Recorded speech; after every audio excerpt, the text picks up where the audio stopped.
Buenos días, profesor Henry, esperando que se encuentre muy bien. El día de hoy estoy acá en la entrega de mi LRPD de Realidad Nacional. Quisiera empezar hablando sobre principalmente las clases que hemos estado teniendo, ¿verdad? Como la de la semana 5, que estábamos hablando sobre la diversidad cultural y discriminación en el Perú, donde hemos aprendido que cada cultura del mundo proporciona un aporte diferente, que es importante poder asimilar los aportes, ¿no?, de todas aquellas que tenemos a nuestro alrededor. También hemos hablado sobre cómo el mundo actual es muy diferente al vivido hace 100 años, por ejemplo, y cómo el fenómeno de la globalización no existía sin ese marco de respeto invisible que se ha creado entre la mayoría de los países. Además, yo creo que hemos hablado de buena manera sobre la importancia de fomentar la inclusión, el respeto hacia los grupos enterolingüísticos en el Perú y cómo podemos trabajar juntos para combatir la discriminación y el racismo. Hemos aprendido a la vez que el índice de independencia fue un hecho traumático que supuso una esperanza de cambio para las clases sociales más bajas, pero que todo derivó en frustración. Eso lo sabemos todos. Como también hemos hablado sobre las medidas que están tomando las autoridades para combatir la discriminación en estos días y el racismo en nuestro país y cómo podemos solucionarlo, educar a las futuras generaciones, es sobre la importancia de la diversidad cultural y la igualdad de derechos, como puede ser la igualdad de género y la igualdad de razas. En general, yo creo que esta semana 5 ha sido una clase muy interesante y educativa en la que hemos aprendido mucho sobre la importancia de la diversidad cultural y cómo podemos trabajar, ¿no?, juntos para crear un mundo más inclusivo y respetuoso entre nosotros. A la vez que en la semana 6 creo que hemos estado aprendiendo sobre el proceso migratorio en el Perú, en el cual el profesor nos explicó que la migración es el cambio de una residencia de una persona o grupo de personas de un lugar a otro.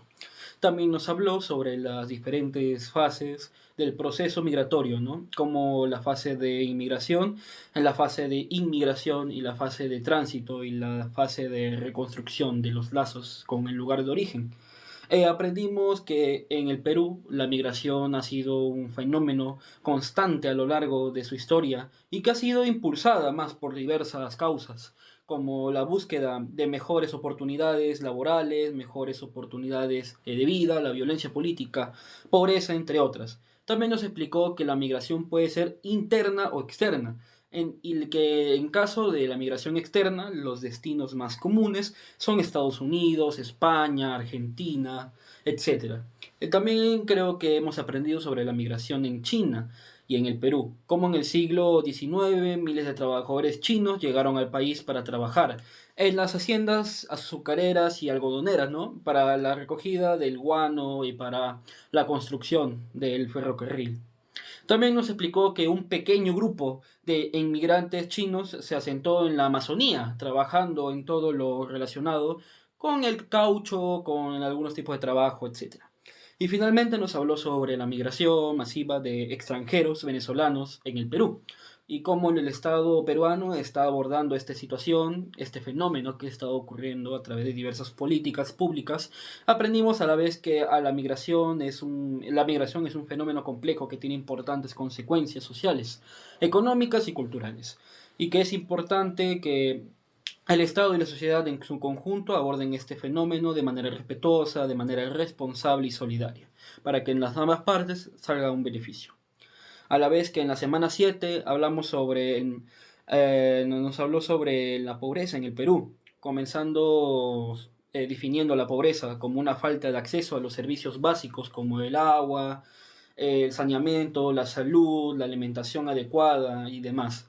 También aprendimos que la pobreza es un problema histórico acá en el país, que ha acompañado a la humanidad desde hace siglos y que sus causas se remontan a la época de la colonia, del colonialismo, a la esclavitud, la explotación indiscriminada de los recursos, los países ocupados y las guerras.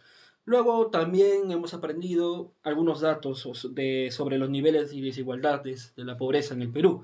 Aprendimos que la pobreza afecta a más del 20% de la población y que las zonas rurales y las poblaciones indígenas son las más afectadas por este problema. También vimos que la pobreza tiene un impacto negativo en la salud de las personas, ya que aumenta el riesgo de enfermedades y reduce la esperanza de vida. Finalmente, creo que hemos aprendido también sobre algunas políticas económicas y sociales que se están implementando para reducir la pobreza en el país. Entre ellas está con la inversión en infraestructura básica como carreteras, agua y saneamiento, la promoción de la educación y la salud y la implementación de programas sociales como Juntos y Pensión 65.